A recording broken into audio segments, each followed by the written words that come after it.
Et voilà, bonjour les amis, mes trois petits singes de la sagesse en or massif de chez Jiffy et moi-même sommes très heureux de vous retrouver pour ce nouveau JT du grenier consacré à la récession qui ne se voit pas encore mais qui pourtant est bien là, et je m'en vais tenter de partager avec vous quelques petites réflexions d'ordre économique et organisationnel au point de vue de la société pour vous démontrer, en tout cas c'est l'idée, pourquoi la récession est là, mais pourquoi elle ne se voit pas, pourquoi elle va arriver, pourquoi on a de l'inertie, comment tout ça, ça fonctionne. Eh bien, on va essayer de se rationaliser les éléments dans ce JT du grenier de l'écho. Voilà, et on y va. Allez, suivez-moi, c'est parti. Dans ce nouveau JT du grenier, la récession est là, mais ne se voit pas encore. La faute à l'inertie du système, je sais, la faute à ça ne se dit pas vraiment, mais ça se dit tellement que vous avez bien compris. Alors regardez, entre la hausse des taux et ses effets, combien de temps? Voilà la bonne question qu'il faut se poser.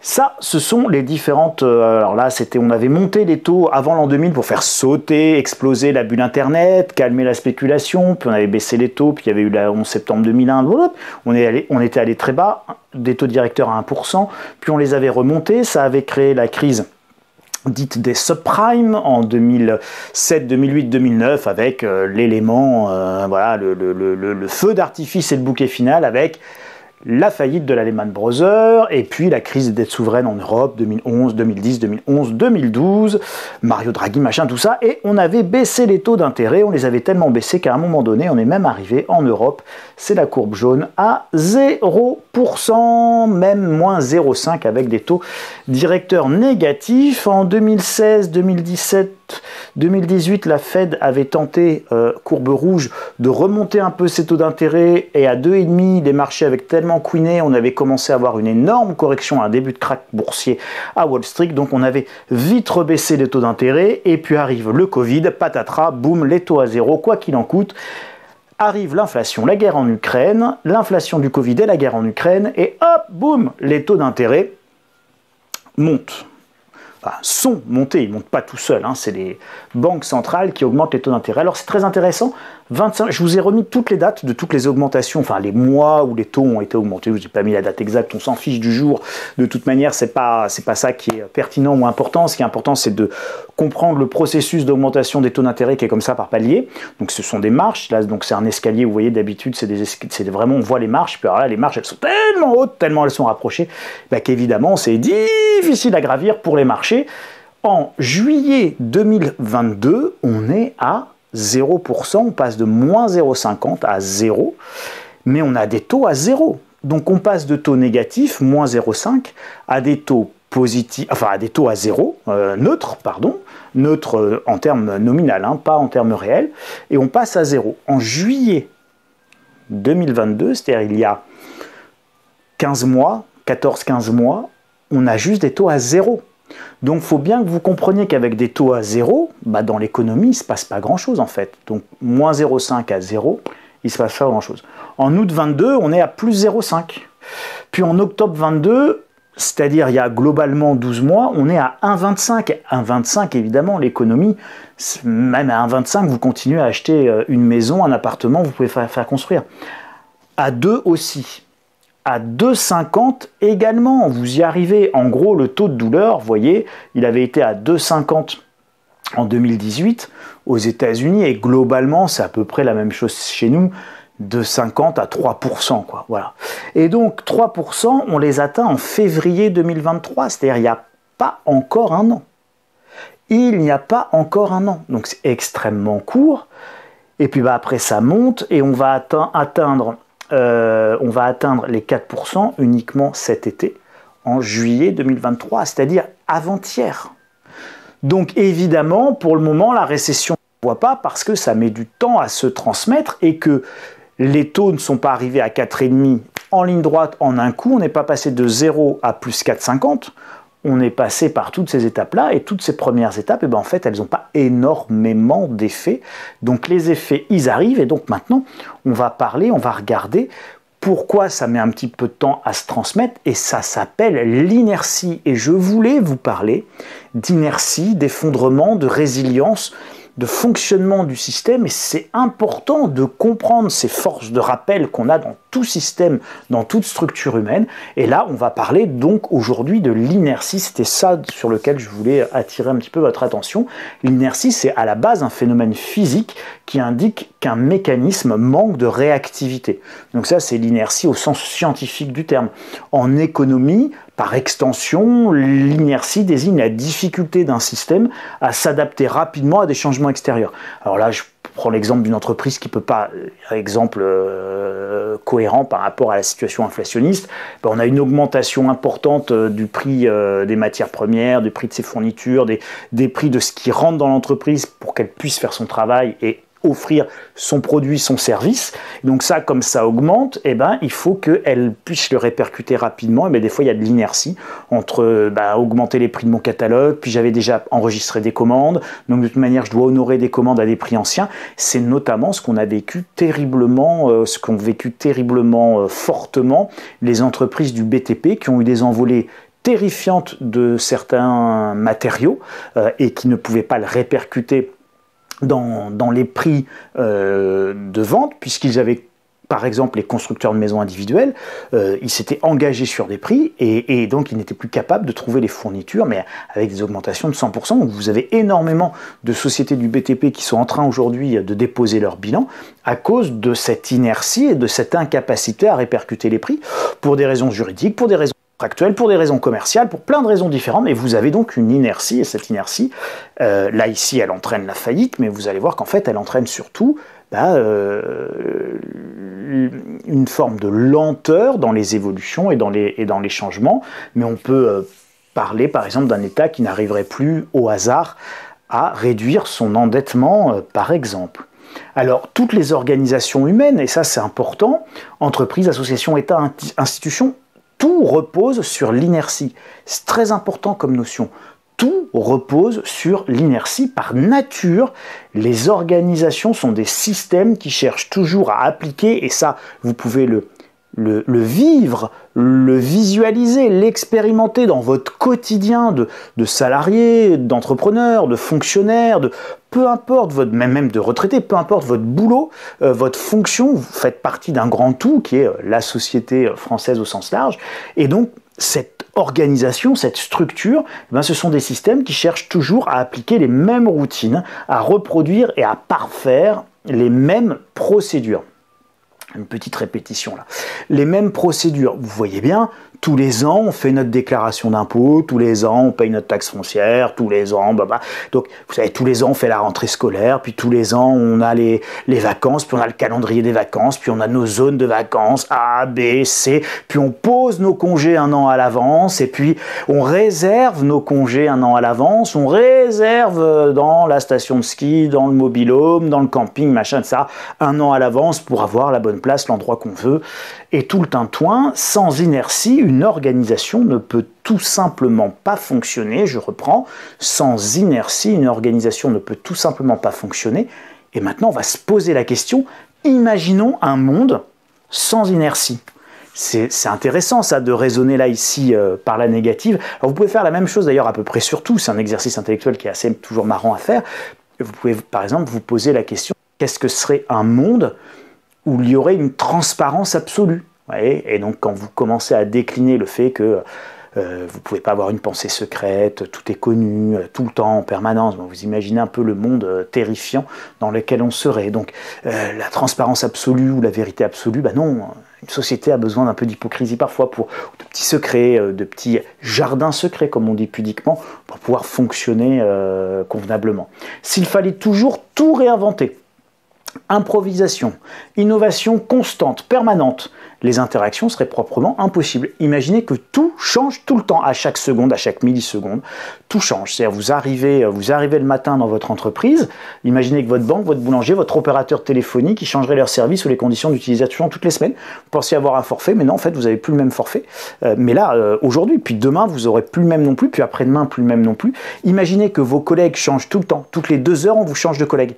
Toutes les heures, on vous change de chef. avec de nouvelles consignes et de nouvelles règles et de nouveaux... Bon, vous devenez complètement fou. C'est juste totalement impossible. Imaginez, et alors là encore pire, qu'on vous demande à chaque fois des choses différentes. Là, toutes les heures, on vous change de chef. Toutes les heures, il vous change vos fonctions, il vous change vos tâches, il vous change de bureau, il vous change...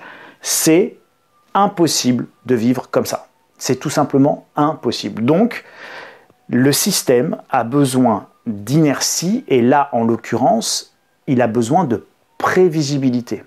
Et c'est parce que le système est prévisible et qu'il a besoin de prévisibilité qu'on a de l'inertie. Donc ici, en fait, l'inertie est la conséquence de la prévisibilité du système. Et donc le système, il doit être prévisible en tout. La loi est prévisible. La législation fiscale, économique est prévisible. Vous pouvez contractualiser et donc rendre prévisible le futur. Quand vous prenez un contrat d'énergie sur 4 années, on vous garantit le prix, on peut critiquer le mécanisme, machin, etc. C'est pas le sujet, vous en savez ce que j'en pense en plus. Mais prenons ce cas précis, vous prenez un contrat sur 4 ans, vous avez donc de la prévisibilité. Et cette prévisibilité engendre forcément de l'inertie, c'est-à-dire que même si les prix de l'énergie augmentent, comme vous avez un contrat avec des prix fixes, et ben pour vous, les prix de l'énergie n'augmenteront mais que dans 4 ans. Donc vous voyez qu'il y a de l'inertie. Et donc on pourrait dire, et tout le monde va être fauché par cette augmentation majeure de l'énergie. Et oui, mais comme moi j'ai un contrat de 4 ans qui dure encore pendant 3 ans, puisque ça fait que 1 an que j'ai souscrit, et ben moi pendant encore les 3 prochaines années, je n'ai pas de problème de coût de l'énergie. Donc si j'ai pas de problème de coût de l'énergie, j'ai pas de problème sur mes marges. Et donc si j'ai pas de problème sur mes marges, j'ai pas de problème sur mes revenus. Et donc, avant que cette hausse de l'énergie, si tout le monde a des contrats qui durent 4 ans, ait un effet macroéconomique, et ben vous voyez, ça va prendre du temps.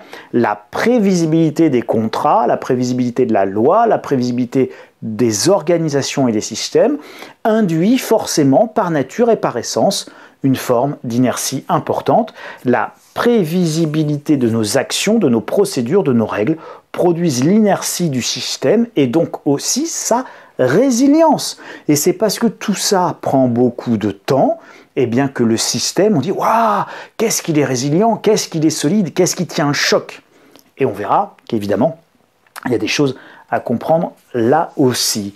Une autre idée qui vient avec cette idée de système, d'organisation, de prévisibilité, qui entraîne donc une inertie, eh bien c'est également l'idée de complexité qui va accroître l'inertie par nature là aussi de nos systèmes.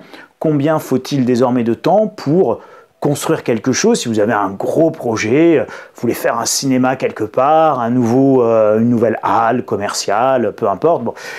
Entre le moment où vous allez faire les préétudes, déposer le dossier, rencontrer les parties prenantes, comme on dit à Davos aujourd'hui, c'est-à-dire la mairie, c'est-à-dire l'architecte, c'est-à-dire le préfet, c'est-à-dire l'architecte des bâtiments de France, votre architecte à vous, etc., etc., vous allez poser un permis de construire, il va falloir qu'il soit instruit, il va y avoir des recours des tiers qui ne sont pas d'accord, du concurrent qui ne veut pas, vous se terminez en commission de conciliation devant le tribunal, vous ferez un appel, premier appel, deuxième appel, il y aura des reports, premier report, deuxième report, troisième report, manque de bol, il y aura un Covid, on ne pourra pas juger, ça sera reporté, et confinement, et 6 mois de plus, et 9 mois de plus, et situation exceptionnelle. Bref, 3 ans ou 4 ans après, vous réussissez enfin peut-être à poser la première pierre ou à sortir votre projet.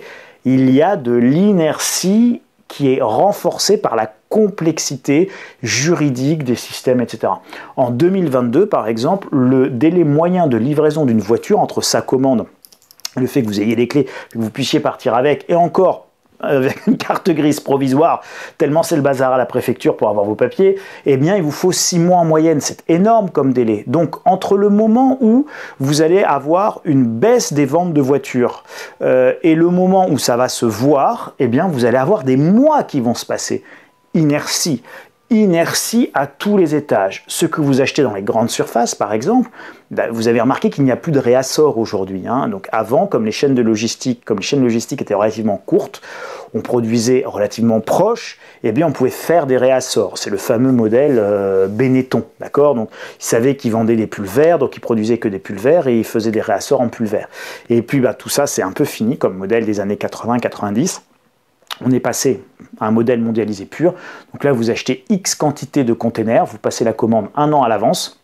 Les Chinois, ils vous produisent 100 000 pièces, 200 000 pièces, 500 000 pièces, 5 millions de pièces. Ils vous mettent ça dans des containers, ils lancent la fabrication, ils mettent ça dans des containers, ils vous l'expédient. Entre le moment où vous allez passer votre commande, le moment où vous allez la recevoir et la mettre en rayon, il va se passer 12 mois.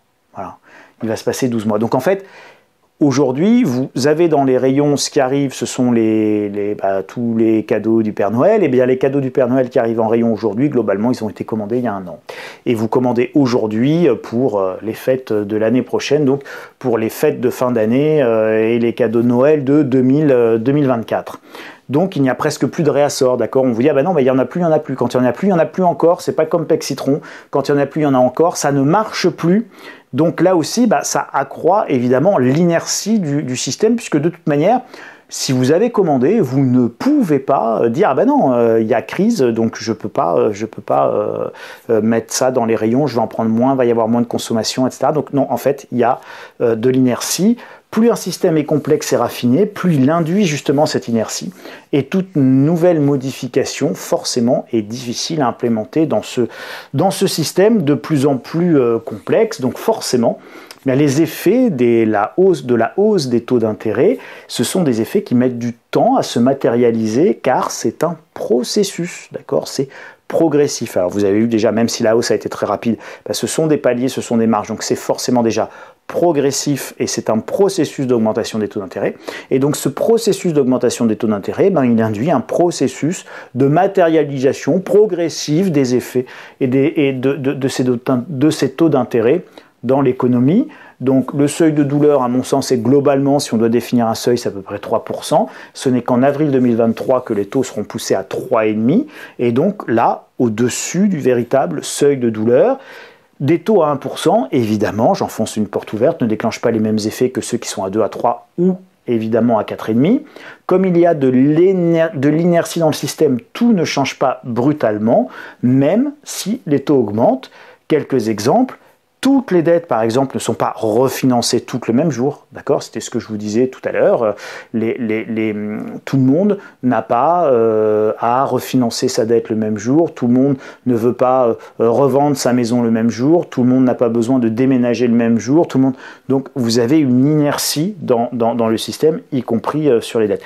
Tous les projets ne sont pas suspendus. Tous les consommateurs ne sont pas des salariés qui perdent tous leur travail le même jour au même moment. Donc vous avez encore des gens qui ont un pouvoir d'achat. Donc les gens qui ont un pouvoir d'achat et qui s'en font pas particulièrement pour demain et qui sont plus cigales que fourmis, ils vont continuer à dépenser, ils vont continuer à consommer. Et donc la consommation, même si elle baisse, même si elle chute un petit peu et que la croissance ralentit, elle ne s'effondre pas en ligne droite d'un coup, d'un seul. Ça, on l'a vu une fois, c'était lors du Covid, où là la croissance, elle descend de manière vertigineuse en un coup parce qu'on ferme tout simultanément. Et là, c'est super intéressant de mettre ces deux phénomènes. Quand on confine pour le Covid et qu'on arrête le système économique, on a un effondrement là qui est brutal de la consommation, de la croissance, de l'économie. Et c'est logique, on supprime l'aspect inertie du système puisqu'on arrête on-off directement le système, mais là on lui met sur position off, on l'arrête, boum, tout le monde chez soi, et là quasiment tout s'arrête. Donc vous allez voir effectivement entre un processus où on laisse l'inertie et un processus où on empêche l'inertie de se faire, c'est évidemment pas du tout la même chose. Le système ne s'arrête donc pas brutalement, il y a une véritable inertie quand il ne s'arrête pas brutalement. Quand il s'arrête brutalement, évidemment il n'y a pas d'inertie, c'était ce qu'on avait vu. Donc la récession elle est là, mais ne se voit pas, sauf sur l'immobilier aujourd'hui. Je pense que c'est clair, tout le monde a entendu ce qui se passait sur les prix de l'immobilier, c'est assez logique, puisque l'immobilier, à 95%, il est financé par de l'endettement. Alors regardez, là, on avait la fin, la queue de comète, Covid, confinement, etc. Et donc, quand c'est la libération et que ça repart, ici, on est trop de croissance de la zone euro, on est quasiment à 15% de croissance, 14,9 sur le mois de juillet 2021. Donc, c'est la libération, et là, pouf, la croissance, elle est phénoménale, elle est majeure, mais uniquement parce qu'on avait laissé et maintenu la solvabilité de tous les agents économiques avec les fameux quoi qu'il en coûte, donc avec un recours à l'endettement. Et donc regardez, on va monter jusqu'en globalement la moitié, allez, la première moitié, on va même pas, le premier trimestre 2022. Et à partir du premier semestre 2022, il va se passer quelque chose ici, vous l'avez bien compris, c'est la guerre en Ukraine et le 24 février 2022, l'invasion de l'Ukraine par la Russie. Et à partir de là, regardez, on va passer, si on raisonne sur ces périodes-là, 4,1, puis 2,4, puis 1,8, puis 1,3, puis 0,6% de croissance, dernier chiffre juillet 2023 pour le chiffre trimestriel. Et donc là, on va a priori rentrer en récession. Donc vous voyez, globalement, on est sur tendanciellement une baisse significative, évidemment, de la croissance en zone euro. Donc là, vous avez ici, et c'est la césure, bien entendu, vous avez la guerre en Ukraine et vous avez l'inflation et donc également les premières ici hausses de taux qui vont arriver en juillet 2022. Donc les premières hausses de taux, elles arrivent ici et vous voyez tendanciellement, de toute manière, depuis la croissance baisse. Je pense que globalement, la croissance aurait baissé de la même manière si on n'avait pas encore augmenté même si on n'avait pas augmenté les taux, parce que de toute manière, l'inflation est venue éroder le pouvoir d'achat des gens. Alors, la conclusion, c'est quoi? C'est que les effets de la hausse des taux d'intérêt, forcément, ça met du temps à se matérialiser dans l'économie. Pourquoi? Parce que c'est l'inertie du système économique qui produit un effet retard par rapport à ces hausses de taux. La hausse a été rapide et les effets commencent juste à arriver en fait. Voilà, ça commence, vous avez, à part sur l'immobilier qui a réagi le plus rapidement, et encore, aujourd'hui on est à des niveaux de taux qui sont équivalents à 2007, ce qui voudrait dire, et les prix sont 30% plus chers globalement qu'en 2007. Donc vous voyez, le potentiel de baisse, c'est 30% sur l'immobilier, donc les prix de l'immobilier n'ayant pas baissé de 30%, on a encore une marge de réajustement qui est importante. L'inertie du système économique est une donnée génétique de toute structure humaine, de toute organisation humaine. D'accord ? Vous avez de l'inertie.